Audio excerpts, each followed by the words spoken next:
Setiap kali kita memperingati momen Isra Miraj, saya selalu bertanya begini, apa makna bahwa Allah memperjalankan Rasulullah Shallallahu Alaihi Wasallam dari Masjidil Haram di Jazirah menuju Masjidil Aqsa di Palestina, lalu kemudian naik ke langit untuk mendapatkan satu perintah, yaitu sholat.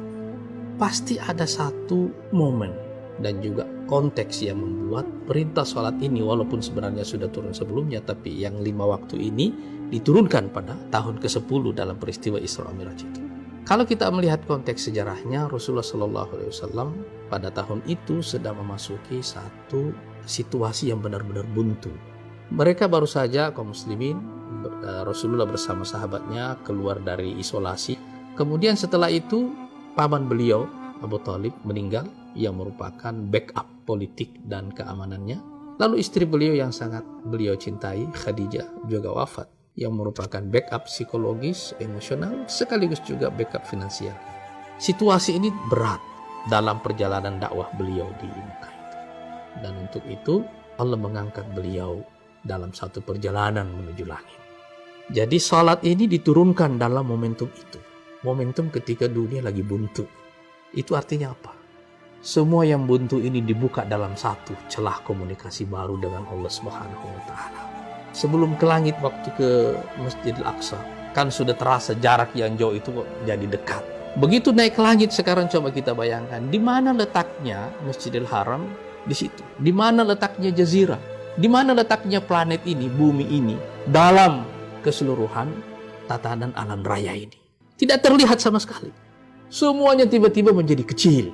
Di sini Allah mengajarkan kita bahwa kita ini sedang berurusan dengan Tuhan semesta alam. Allahu Rabbul Alamin. Dan pemaknaan inilah yang membuat Rasulullah SAW kelak keluar dari sempitnya dunia kepada luasnya kekuasaan Allah Subhanahu wa Ta'ala. Dengan melihat kerajaan yang tidak terbatas ini, maka kesedihan ini hilang seketika. Ini tidak ada maknanya sama sekali.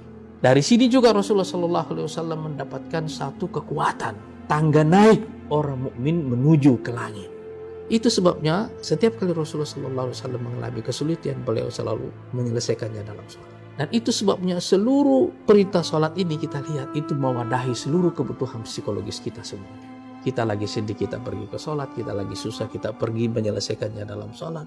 Dan karena itu, ini satu-satunya rukun Islam yang tidak bisa ditinggalkan dalam situasi apapun juga. Sehat atau sakit, perjalanan atau tidak berjalan, perang atau damai. Tidak ada alasan untuk meninggalkan sholat. Itu sebabnya juga sholat disebut sebagai as-salatu imaduddin. Ini adalah rukunnya agama. Tapi di sini kita bertemu dengan makna yang sangat fundamental itu tadi. Bawalah seluruh masalah kita ke dalam sholat. Bawalah seluruh kesempitan hati kita ke dalam sholat supaya kita mendapatkan keluasan.